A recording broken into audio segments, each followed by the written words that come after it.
alguns já me conhecem, sou sócio do Tribúcio Advogados. Passamos essa semana aí por uma recente fusão e agora nossa nova denominação é Tribúcio Fonseca Advogados. Estamos no ramo solar desde 2012, onde pudemos aí assistir de perto todo o crescimento que o setor solar teve, não somente em geração centralizada, mas geração distribuída. Participamos primeiros projetos aí, tanto centralizada quanto distribuída, e nos sentimos aí honrados dos números de projetos que a gente pôde participar ao longo dessa história.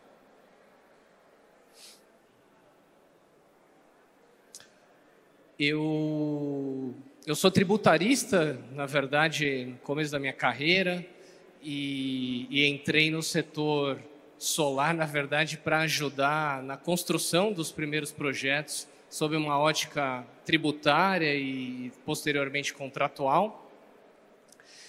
E fui aprendendo muito, como todos, como o Thiago, certamente, cortando muito mato aí. E hoje também ocupo um cargo como diretor jurídico e tributário da BGD nos últimos 3 anos, se eu não me engano.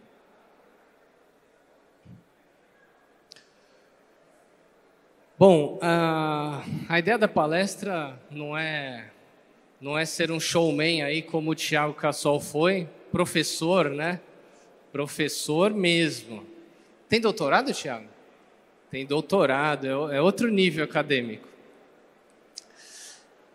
Mas é mais uma provocação e compartilhar com vocês um pouco das experiências que a gente tem tido num ano muito importante, né? Não sei se todos têm essa visão, mas é um ano que muitos projetos serão conectados. Gostei muito ali do número que o Thiago Cassol trouxe, só de exemplo ali, né? Em geração compartilhada tivemos 48 usinas conectadas nos últimos 30 dias.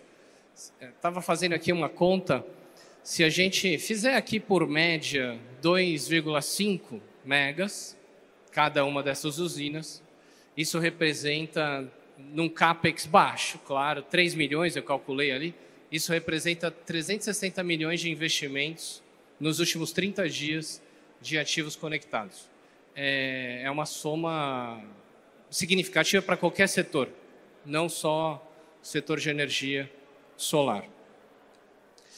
Mas a ideia aqui foi provocar e contar para vocês o que a gente tem visto de um embate que já é de conhecimento de todos que iria acontecer, mas esse ano não temos dúvidas de que ele já está acontecendo e continuará acontecendo até o final do ano. Não que a gente queira brigar com as distribuidoras, não é isso, não é essa a ideia. Mas a ideia aqui é que, até mesmo na forma de você se defender, é uma forma de você evitar a briga. É uma forma da distribuidora ver que esse player é conhecedor das regras, é conhecedor das regras do jogo e que fica mais difícil que ele seja, no final do dia, prejudicado, que sua usina não seja conectada, que ele tenha ali um tempo da usina conectada, mas depreciando, gerando energia aí ao vento, né, que não tenha destinação nenhuma. A primeira provocação aqui é em relação ao prazo para que os projetos sejam conectados, tanto de micro quanto de mini geração, né? Mas especialmente de mini geração, que é no setor que a gente mais atua e fruto da corrida que teve de pareceres de acesso, de solicitações de pareceres de acesso antes do dia 6 de janeiro de 2023 e que possuem um prazo para a sua conexão para que se mantenha na regra GD1. Tenho escutado, inclusive, algumas pessoas falando em GD0 e aproveitando esse momento aqui, eu para mim desconheço o GD0, já escutei algumas coisas de GD0 é quando o projeto veio antes da 14.300, eu tenho GUJ assinado, conecto quando eu quiser, que ainda assim a compensação vai ser de TE e TUJ integral. Mas para mim isso não existe. Para mim o que existe é o que está na regulação, GD1 e GD2. Então, evito até comentar. Eu acho que essa análise é um risco assumido para quem está tratando dessa forma. Por quê? O que a regulação trouxe foi que os projetos possuem um prazo para conexão, dentre eles, dos dois, o maior. Ou de 12 meses, ou, caso o orçamento de conexão tenha uma data superior a 12 meses, o que eu ainda não vi, será obedecido o prazo maior entre uma dessas duas opções. A regulação, resolução, né, normativa 1000, alterada pela 1059, o que ela prevê é uma postergação, uma eventual postergação desse prazo para conexão, enquanto houver pendências de responsabilidade da distribuidora que causem atraso na conexão, na vistoria e na instalação dos equipamentos de medição. Ou em caso fortuito ou de força maior, devidamente comprovados pelo consumidor. Caso fortuito e força maior, faço aqui uma analogia com Covid, né? Ninguém sabia o que era, imagina, evento de pandemia, se é caso fortuito ou força maior. E aí começam as especulações, e eu entendo legítima, tá? A licença ambiental atrasou, o DENIT não deu autorização porque tem uma rede que vai passar em cima de uma rodovia, entre outras inúmeras possibilidades. Mas não dá para a gente considerar todas essas hipóteses como possibilidades para atrasar a conexão da usina, pois isso não está na lei. Não está na lei. A lei fala em caso fortuito, força maior. Poxa, Inar, mas eu acho que isso daí está ali. Você acha, você tem razão, concordo com você, mas o problema é que não é tão claro assim e vai gerar discussão com as distribuidoras, com certeza. Você vai ter que discutir isso perante a ANEEL, eventualmente você vai ter que levar isso perante o judiciário, e enquanto isso, a sua usina estará parada, sem conexão, ou melhor, né? Não sem conexão, porque a gente está presumindo aqui que a distribuidora também fez sua parte. Mas, se essa usina eventualmente não for conectada nos prazos ali entre o orçamento de conexão ou dos 12 meses, você pode ter sim um problema sobre a discussão tarifária se for GD1 ou GD2. Então, fiz a provocação para explicar um pouquinho o que a gente tem orientado também os nossos clientes. Faça a sua parte, né? Não dá para você utilizar da sua própria torpeza para se eximir da responsabilidade. Construa a usina dentro do prazo. Ah, mas a distribuidora, eu estou olhando ali, não andou nada a obra dela. Então, eu também posso esperar para conectar. Tá, mas a distribuidora amanhã ela pode vir, se for ali 200 metros de construção de um alimentador, terminar isso em, né, não sou engenheiro, em 15 dias, e você tem no mínimo 4 meses para fazer uma usina, e você não vai conseguir. E aí você vai ficar com um ativo respeitando aqui o que o Thiago também colocou, mas você pode ter um ativo aí em GD2, sei lá, em qual distribuidora, remoto, e que a conta não para em pé, porque a TIR não está dando no mínimo 15%. Né? Seu investidor não vai gostar nada de ter um ativo rendendo CDI, porque era melhor ele deixar o dinheiro dele em qualquer fundo de renda fixa sem correr nenhum tipo de risco, que ele teria um investimento melhor. Então, faça a sua parte, construa a usina e comece a se proteger para esse embate. Quando eu digo se proteger, uma discussão judicial, ela acontece muito antes.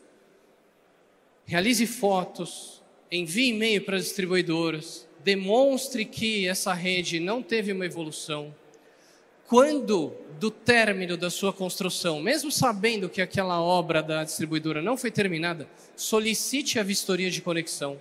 Tenha prova de que você realizou o pedido de conexão e a distribuidora não realizou essa conexão, porque ela sabia que a obra dela não estava pronta. Outra coisa também, não assuma obras de conexão. Não assuma obras de conexão, pois essa obra pode atrasar, você pode atrasar porque você acaba tendo que contratar empresas homologadas pela distribuidora, e aí você não vai poder usar desse artigo aqui, o parágrafo 5º, que diz que os prazos estabelecidos ficam suspensos enquanto houver pendências de responsabilidade da distribuidora, que o caso principal é o problema de conexão. Se você assumir a obra de conexão, como é que você vai falar que a sua usina não foi conectada porque a obra de conexão não terminou, sendo que você mesmo assumiu a obra de conexão? Outra coisa que a gente tem reparado também, às vezes não, né? Somos pessoas do bem e numa certa ingenuidade, uma determinada distribuidora começou a solicitar para o nosso cliente um controle semanal, quinzenal, de fotos da subestação dele para demonstrar a evolução. E essa distribuidora não mexeu um dedo para iniciar as obras de conexão. O que ela pretende com isso? Não sei, mas eu tenho um cheiro aqui de que, ultrapassado o prazo de 12 meses, ou, no caso, o vencimento aí do prazo do orçamento de conexão, essa empresa vai pedir a conexão prazo dela é em março de 24, exemplo, e ela vai pedir a conexão em maio de 24, a distribuidora até vai conectar ela, mas aí a primeira fatura ela vai ter uma surpresa, vai vir lá GD2 de compensação. Ela vai discutir, poxa, mas por que GD2? Eu construí a usina, tá, mas você não construiu dentro do prazo. Como assim? Não, veja aqui foto, você mesmo me enviou, de março de 2024, onde você me envia essa foto, demonstrando claramente que a sua subestação não estava construída. E o seu orçamento de conexão foi emitido em março de 2023, você tinha 12 meses para realizar essa conexão. Então, cuidado, né? Estamos falando aqui de empresas com muitas pessoas em campo, pessoas que estão na obra, mas não é próxima do time regulatório. Essa comunicação ela precisa acontecer de forma unificada. As empresas precisam começar a fazer um controle do time de projetos, do time jurídico, do time de campo, para evitar problemas seríssimos. Seríssimos. Esse tipo de problema é realmente devastador, porque falar que você vai pegar uma usina de 5 megas e dedicar no Mercado Livre não é tão simples assim, não viabiliza.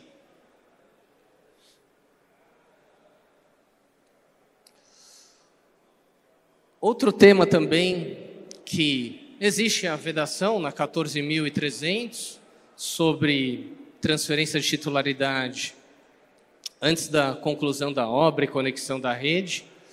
Isso foi ressaltado também na resolução 1059. O artigo 83, parágrafo 7º, traz que o orçamento de conexão perderá a validade, ou seja, ele será cancelado, né? Nos casos de transferência de controle societário da empresa para a qual foi emitido o orçamento de conexão referente à conexão de unidade consumidora com micro ou mini geração. Então, uma determinada empresa, desenvolvedora aí de diversos projetos, realizou uma dezena, centenas de solicitações de orçamento de conexão e a empresa, interessantíssima, né? Um estrangeiro veio aqui para o Brasil e se interessou muito em investir nessa empresa. Realizou um aporte de capital e realizaram ali uma operação típica de alteração societária. Cotidiano, tema societário, injeção de capital, advogados, isso vai para o contador vai lá na junta comercial e alterou o contrato social. A alteração do contrato social, ela é pública, ela vai para a junta comercial e qualquer pessoa pode acessar. Uma vez feita essa alteração do contrato social, você até pode re-ratificar, mas você re-ratifica. Ou seja, existe uma marca ali, fica uma evidência de que houve uma alteração e você quis corrigir. Estou só trazendo um exemplo porque isso pode acontecer e aí a distribuidora faz uma checagem na junta comercial para verificar se aquele projeto que estava em construção e agora pediu a conexão porque terminou a construção, teve alguma alteração societária ao longo do caminho que tenha concluído numa alteração do controle societário. Controle societário não é ter só 51% das ações, tá, gente? Controle societário, por exemplo, é ter um golden share onde uma pessoa com 1% ela tem o mando da empresa de uma forma simplesmente contratual. Então, se isso acontecer, a distribuidora, mesmo que ela verifique isso 15, 30 dias depois, esse projeto pode ser desconectado. Então, essa preocupação aqui precisa também ter muito cuidado por empresas que desenvolvem projetos, acabaram cedendo esses projetos, ou até mesmo in-house, né? Desenvolver esses projetos, irão construir dentro do seu próprio pipeline e, portanto, devem ter uma atenção muito grande sobre esses temas que não são regulatórios, né? É um tema que é societário, mas esbarra aqui em temas regulatórios super importantes. De novo, não estamos falando só de GD2, estamos falando aqui de um orçamento de conexão cancelado e uma usina que vai ficar ali parada, né? Outro dia eu tive um cliente, só para fazer uma analogia, que acabou realizando a construção da usina ali na corrida espacial, ali, né, daquele medo que todo mundo estava, regra 5 da ANEEL, não tinha ali a lei 14.300, e realizou a construção, fizeram uma análise. Não, fica tranquilo, a conexão aqui está fácil, ó, ali tá, a subestação está perto, a rede está perto, vamos construir, em paralelo a gente vai lá e pede o orçamento. Veio o orçamento de fato teve um custo de obra muito barato, só que a conexão estava para 2025. E essa usina está ali 3 anos parada. É a mesma coisa aqui, né? Se você tem uma usina dessa parada, remota, o que vai acontecer é que você vai ter que olhar para o lado, ver se tem alguma empresa ali perto que você possa puxar um cabo e trabalhar alguma coisa de simultaneidade, porque senão esse ativo não serve para nada. Ou falar aqui com a nossa amiga Zilda e botar uma bateria ali, botar num caminhão e levar para algum lugar essa bateria. Porque é a solução que vai ter.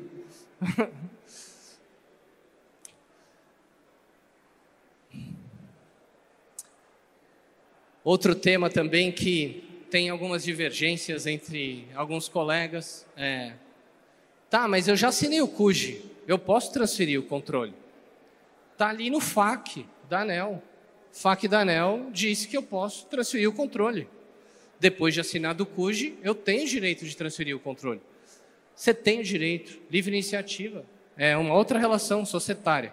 Só não está escrito aqui se vai ser GD1 ou GD2, né? Aí você vai ficar sabendo depois, quando vier a primeira fatura, se isso daqui vai ser GD1 ou GD2. Então, no escritório, a gente não admite esse tipo de operação. A gente não transfere titularidade antes da conexão. Pode ter CUJ, pode ter qualquer contrato assinado. Não transfira titularidade antes da conexão.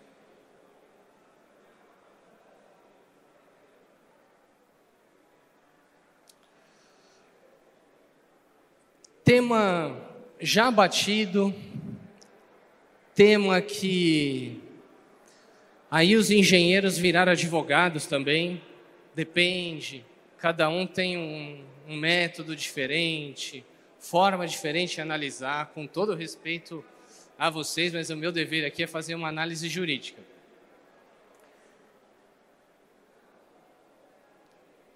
O que a gente tem de experiência, né? A nossa experiência, e isso eu acho que se vocês verem as últimas reuniões da diretoria da ANEEL, fica claro que essas discussões administrativas não estão levando a lugar nenhum. E explico um pouco para vocês por que isso não está levando a lugar nenhum. Porque, apesar da STD, a Superintendência de Transmissão e Distribuição, ser super técnica e concordar conosco ao olhar ali que diversos estudos não tem pé nem cabeça, até na última reunião eles falam, poxa, eu mesmo no escritório a gente discute 100 megas de cancelamento de orçamento de conexão, todos não cancelamento, né? Não emissão do orçamento de conexão por inversão de fluxo de potência, tem um quadrinho, assim, 3 colunas, 6 linhas, copiados em todos os orçamentos, todas as recusas de orçamento de conexão iguais. Está muito claro que não houve nenhum estudo de inversão de fluxo de potência. Você faz a reclamação na distribuidora, depois dessa reclamação não resolvida perante a distribuidora, você vai até a ANEEL, perante a SMA, setor de mediação e arbitragem, faz essa reclamação e você espera deles alguma análise de mérito. Mas o que a SMA tem feito é copiando a resposta da distribuidora e que não resolve o seu problema.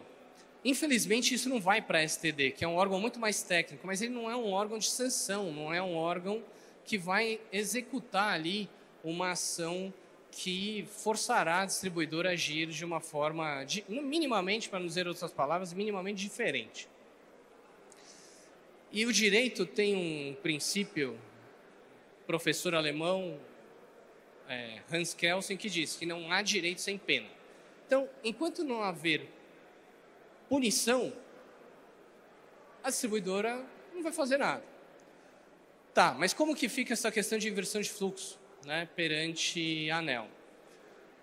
O problema é que o setor de mediação e arbitragem, ele precisa de um número excessivo de reclamações para que ele faça uma ação, a gente fala no direito difusa, né, uma ação que toda uma cadeia, né, todo um grupo de consumidores seja beneficiado com essa decisão. Então, exemplo, uma distribuidora está cobrando um percentual ali de tarifa ilegal e que depois de centenas de reclamações, ela multa a distribuidora e obriga ela a realizar aquilo sob pena de multa diária. Mas quando a gente está falando nisso, né, num universo aí, São Paulo, 20 milhões de habitantes, São Paulo não tem só a Enel. Grande São Paulo, sei lá, 10 milhões de unidades consumidoras, é um problema endêmico, né? A SMA age, dá uma multa super significativa e a distribuidora imediatamente vai lá e realiza essa alteração de uma eventual cobrança tarifária ilegal. Aqui de inversão de fluxo, sei lá, no nosso pequeno mundinho, quem está ali em mini geração, a gente escuta muito. 10, 20, 30 pessoas falando disso, pelo menos. Players grandes. Mas ouso dizer aqui que a gente está falando de um número menor do que 500. E no universo da SMA, isso é pouco. Então, primeiro, nós temos sim que submeter essas reclamações na ANEEL. para que a ANEEL tenha uma visibilidade de que esse número não é tão pequeno. Segundo, é importantíssimo que você realize essas reclamações na ANEEL antes de ir ao judiciário. Porque o que o juiz mais gosta de decidir é citar a outra parte para se manifestar e ele não decidir nada. É isso. Então, ou pedir para que a ANEEL venha, também contribua. É um tema difícil para o juiz. Não sabe, é muito difícil. Para nós já é difícil enquanto advogados. Para ele, então, é assim, não faz nem ideia do que a gente está falando. Então, façam esse trabalho administrativo antes. E, quando vocês forem ao judiciário, e aí agora eu entro rapidamente, meu tempo está acabando aqui, até dividindo, né, orientando colegas, advogados que trabalham aí perto de vocês, é que energia, relação de energia no mercado cativo é uma relação de consumo. E a relação de consumo, ela tem uma característica bem peculiar, parecido com o direito trabalhista, de hipossuficiência. O consumidor, ele é uma parte fraca nessa relação. Então, todo o ônus da prova, quem tem que provar que esse microfone aqui, por exemplo, ele funciona corretamente, não sou eu que comprei, mas sim o vendedor desse microfone. É ruim. Eu assim, trabalhando para a empresa, eu vejo a dificuldade. É uma situação bem delicada. Mas a gente tem que usar isso, né? É a mesma coisa. Estou construindo uma usina de 5 megas, são 20, 30 milhões aí de investimento. Parece não ser uma relação de consumo, mas sim, ela é uma relação de consumo. Então, ao ajuizar esse tipo de ações, nós temos que colocar o ônus da prova para a distribuidora. A gente não tem que ficar discutindo aqui com o Cassol, com o Flávio, entre outros engenheiros aqui que a gente conhece, trazendo um monte de estudos sem que você conheça a rede. Você não tem os dados da rede. Isso vai vir num segundo momento. Inverter o ônus da prova significa que a distribuidora vai ter que vir, abrir a rede, apresentar os estudos dela, e aí sim você vai ter um assistente técnico para discutir isso. Exemplo, nós temos um caso muito grande discutindo com a distribuidora. Quando a gente pede a inversão do ônus da prova e pede prova pericial, ela se recusa à prova pericial. Ela não tem interesse algum na prova pericial. Se ela acreditasse no estudo dela, o que ela mais gostaria de ter era uma prova pericial. Então, usem isso como um flanco. Isso é um flanco jurídico relevante para esse tipo de discussão. Destaquei apenas 4 temas e falando muito rapidamente aqui, eu vi que o Cassol abriu ali uma planilha Excel. Isso é uma das minhas especialidades também. As distribuidoras não entendem nada de tributário, nada.